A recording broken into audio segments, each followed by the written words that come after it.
What's up guys, welcome back to the Street YouTube channel. Right, it is the end of game week 5 in the Premier League, so we're going to talk about all the fixtures that's happened and we're just going to discuss the scorelines, who we thought played well and obviously where they are in the Premier League going forward. So we're going to start with early fixture on the Saturday, saw Liverpool travel to Molineux. As I said in my preview video, very tricky game, especially coming off the international break, early kick-off. A lot of players travelling far and wide. Liverpool have a lot of players that, you know, play in South America, stuff like that. So it could have been a very tricky fixture for them, and it did prove to be the case. Obviously, Liverpool getting the job done late. As I said it would be 3-1. I said they'd score late, and they did to go and win it. Obviously, the winner in the end, Andy Robertson, done very well. It was a poor kick out by Jose Sarr. Fell straight to Andy Robertson, who drove past the Salah, played the 1-2 and managed to get the goal, and then obviously it's sealed off by Harvey Elliott. Let's not forget, first half, Liverpool were in all sorts of bother. They didn't turn up at all and failed to have a meaningful attempt at goal until, you know, towards the end of the first half. So obviously Jurgen Klopp gave them a massive bollocking at half time, and they came out second half different team and managed to get the job done. On to the 3 o'clock kickoffs. We're going to start with Aston Villa versus Crystal Palace, and what a game of football. A lot of talking points in this one. Obviously Diaby had a goal in the first half ruled out. Brilliant goal. Crystal Palace then went up the other end and scored at the start of the second half. Only for Duran to equalise. Bloody hell, what a finish it was. It was such a pure strike. Hats off to him, one of the best goals of the weekend, which was full of quality. So obviously after that then it was all Aston Villa. Unfortunately, they managed to get a penalty through Ollie Watkins and then managed to grab a third through Leon Bailey. One thing I will say, for that third goal, Diaby done so well. His pace is electrifying, and it's easy to see why he's going to be such an exciting player for Aston Villa going forward. Moving on to Fulham versus Luton, completely different end of the scale, quite a drab affair.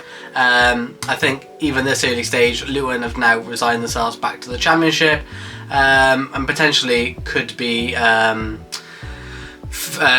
for debate who could be finishing on lower points, them or the Derby team that only got 11 points. Vinicius scored the only goal of the game. Luton, though, to be fair to them, they did try, they gave it all, but unfortunately it wasn't enough, and Fulham ran out 1-0 winners. On to Manchester United versus Brighton, a game where a lot of people could have seen come in. Manchester United are in a heap of trouble at the moment, and this game was not a good game to come when you're on a downward spiral. Brighton, such a well-drilled side, probably one of the most feared opponents in the league at the moment. And yeah, after the first 15 minutes, which Manchester United started really well, Brighton took over and they completely dominated the rest of the game. Nothing more to say. They were top quality, and Manchester United look in real trouble. They do have some easier fixtures coming up, obviously after they have Bayern Munich in the Champions League in midweek. But Brighton fully deserving of those 3 points. I'll do Spurs versus Sheffield United, and this was the late show from Spurs.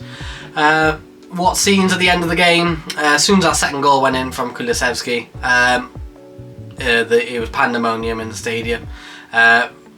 First off, Hamer went and grabbed the first for Sheffield United, and then Richarlison equalised in the 8th minute of added time, and Kulusevski scored in the 14th minute of added time.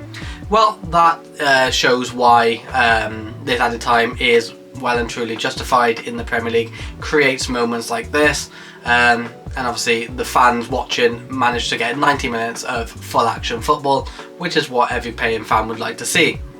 Moving on to the last 3 o'clock kickoff, and that was West Ham versus Manchester City.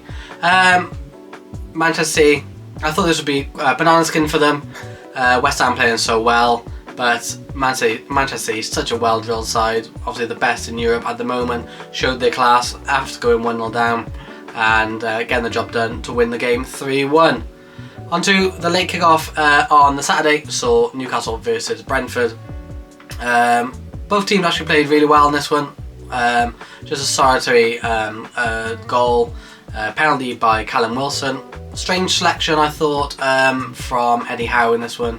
Rested quite a few players. I imagine it was because of the Champions League in midweek, but still got the job done. 1-0 victory, can't complain about that one.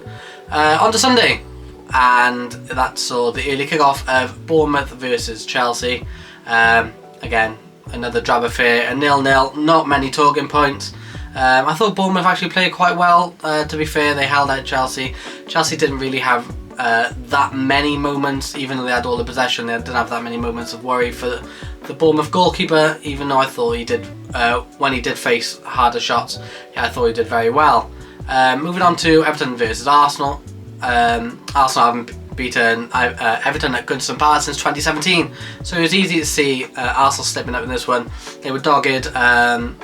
Everton didn't really, when I was watching the second half, I didn't think Everton created a single chance, and it's really worrying for Everton. I think they are going to go down, and because I just don't see where the goals. The teams I see competing for that, I think it's going to be the 18th spot. I think it's going to be more Wolves and Everton, maybe Bournemouth, maybe Burnley, but I think they'll be okay as the season progresses.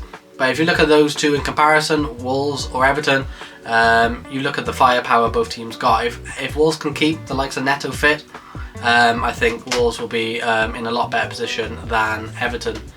Obviously, Arsenal grabbing the salty goal, winning 1-0.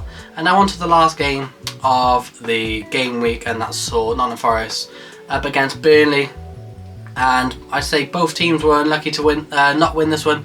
Burnley having a goal disallowed for offside, and Nottingham Forest unable to capitalise on Burnley going out to 10 men.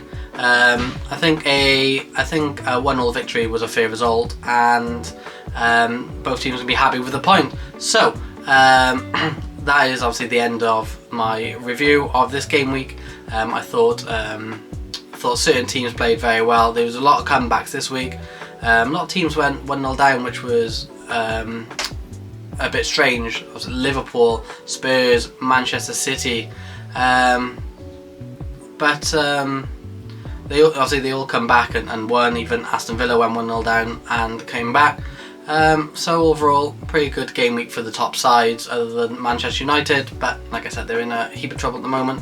So, like I said, if you like this video, give it a like. Comment on who you support and how you think your team did in this game week. If you're a Man United fan, just let me know what's going on in your club. I'd like to know, because to me, from the outside looking in, it looks like they're in a heap of trouble. Obviously, subscribe if you're new. Other than that, I will see you in the next video. Peace.